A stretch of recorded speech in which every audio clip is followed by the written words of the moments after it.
Hey y'all, welcome to Lens Legends. My name is D2G Photos, also known as Donovan Gomez. We're here with Eric from Eric W Photography. Yeah. Just starting off, Eric, just wanted to ask you some questions about what type of cosplay photography do you normally do? All types, whatever type comes to me. I've been doing this for what year is it? Since 2018, so roughly Wow. 8 years. Yeah, I mean, I kind of started off with like this just being with no intention of this being as all encompassing as it's become. Mm-hmm.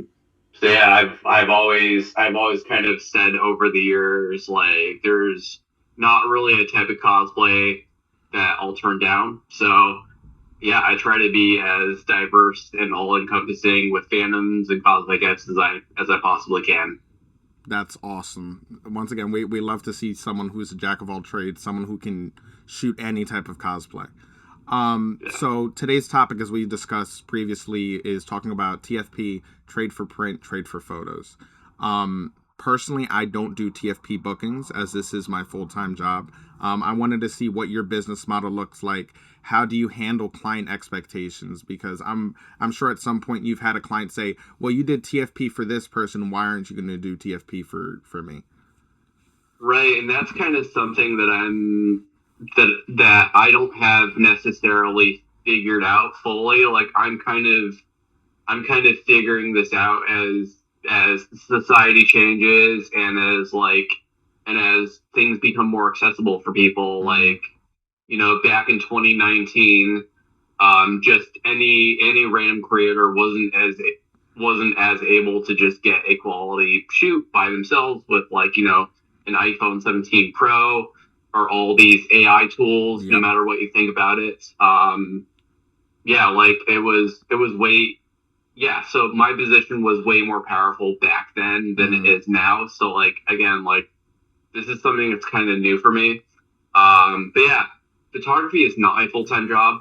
Gotcha. Um, it always was. It started off as a profitable side hobby, Mm-hmm. and now it just has kind of become this second thing that I do. And so yeah, as far as like expectations, so I've tried I've tried to various degrees of success throughout the years to try to make sure that a majority of what I do, especially like on the side outside of cons, is paid. Gotcha. Um, and like 2020 when everything shut down and cons weren't happening, that went great.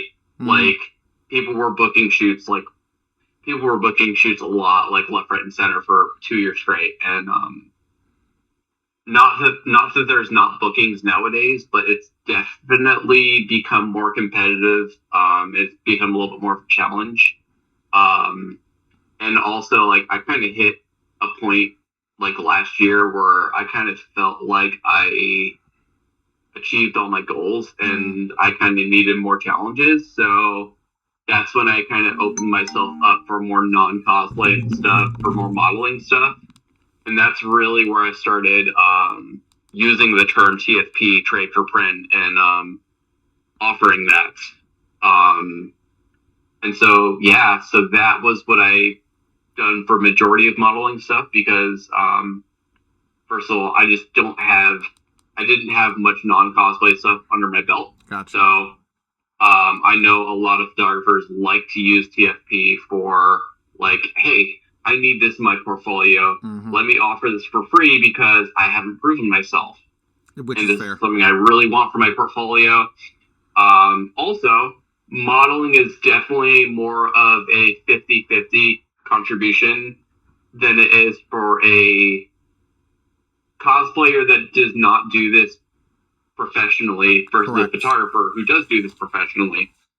Um, so yeah, usually a model, their end goal is to charge photographers.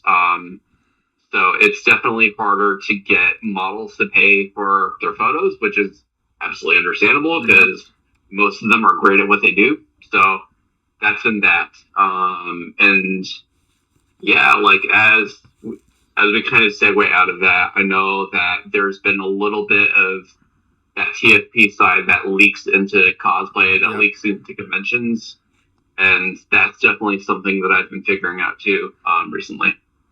Yeah.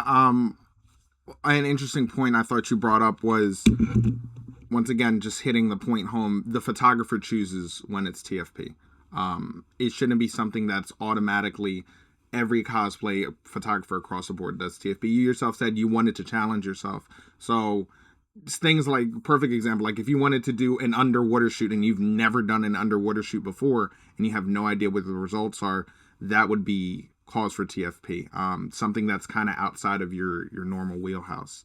So I'm laughing because I charged for my first underwater shoot and it was a disaster. I had to refund everybody. oh my god. So yeah, that's one of the things I learned.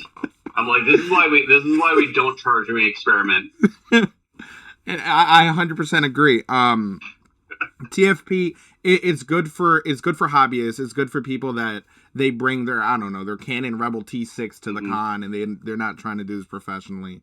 Yeah. And it's good for us professionals when we're like, we have this really weird idea and I have no idea if it's gonna work.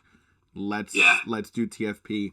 And the thing is, it's a misnomer because, you know, as soon as you start trading, you're like, oh, well, I have a $6,000 camera with a $12,000 rig, and they're like, well, I put 40,000. Then it's not a trade anymore. Now we're just comparing. Yeah. So, absolutely, yeah. Yeah, I just found it really interesting because I've seen people do TFP only. I've seen photographers do TFP only. You have people like me that we only do paid. I just found it interesting. You have the business model where you do both. Yeah, I mean, really, I'm kind of a weird end of the spectrum. So, like, honestly, my gear is a lot less expensive than the majority of people. Mm-hmm. I got an R8 and I got two lenses. One of them's a 51.8. Okay.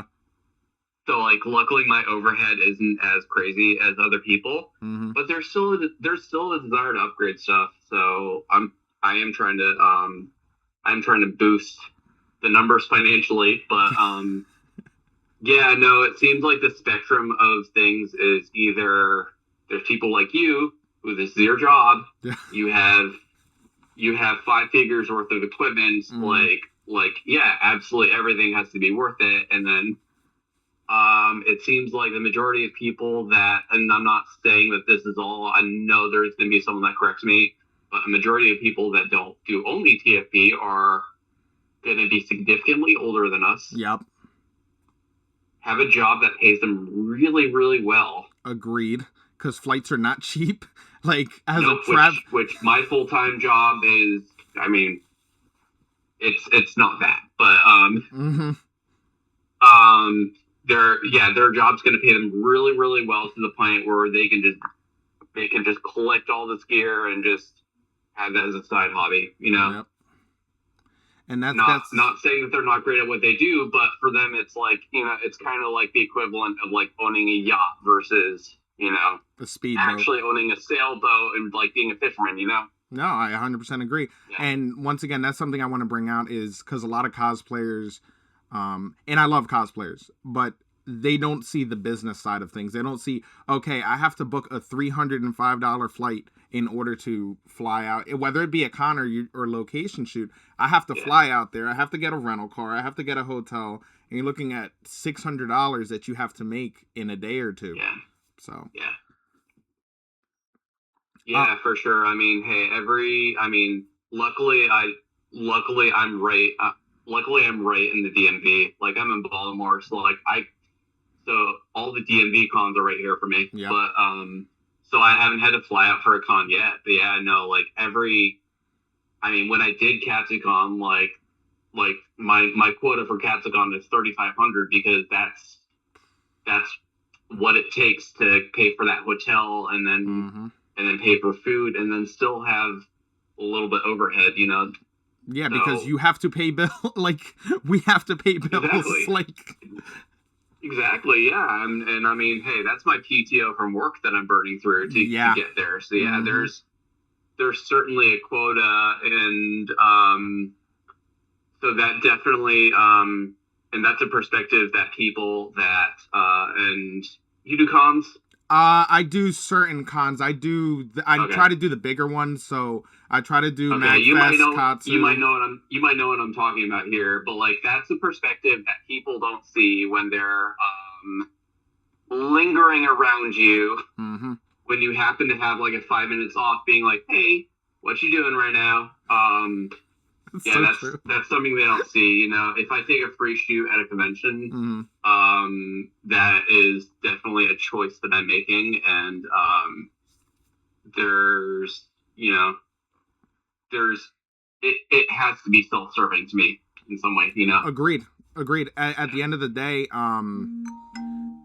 it's like going into a Michelin star restaurant and then telling the chef, "Yo, I want this steak well done with all the things," and not expecting to pay for it. If the chef wants to be like, "This is my boy, I'm gonna put it on the house," that is the chef's decision. That's not necessarily the customer's decision. So once again, Yeah, I mean, why should he if I have 900K on TikTok? It's true. It's true. And once again, social media culture has kind of shifted that conversation. Shifting away from TFP, I just wanted to get your experience, location, because this is going to be the next episode I do with Steph. Just wanted to get your opinion on location versus con shoots. What advantages are there to con shoots? What disadvantages are there? What advantages are there for location shoots? And, what disadvantages are there? Yeah, I mean, the location of con shoots it's easy. There's tons of cosplayers around. It's easier business for you, and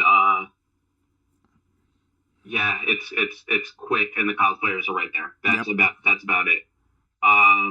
Everything is better about location shoots.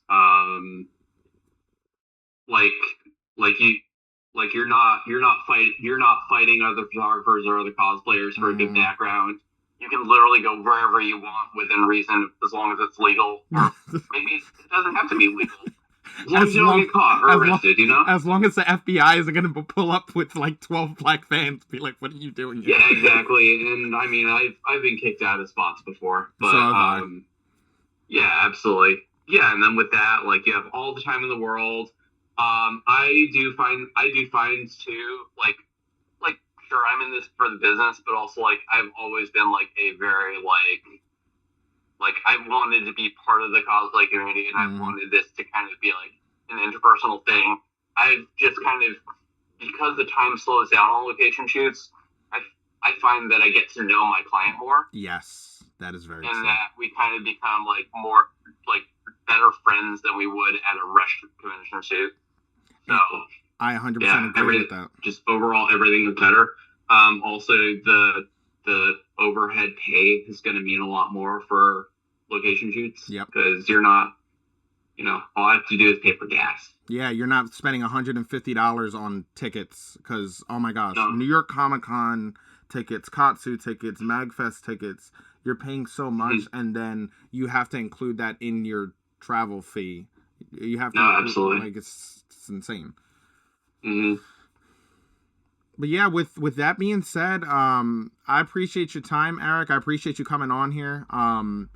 Please, if you guys are watching this, please check out Eric's Instagram. He has some amazing work on there. Make sure you support him on all his socials. And with that, we're gonna call it an episode. Once again, thank you, Eric. I hope to have you on the podcast again. I appreciate you taking the time for us to be able to make this. Absolutely. Thank you. All right, absolutely. Have a good one.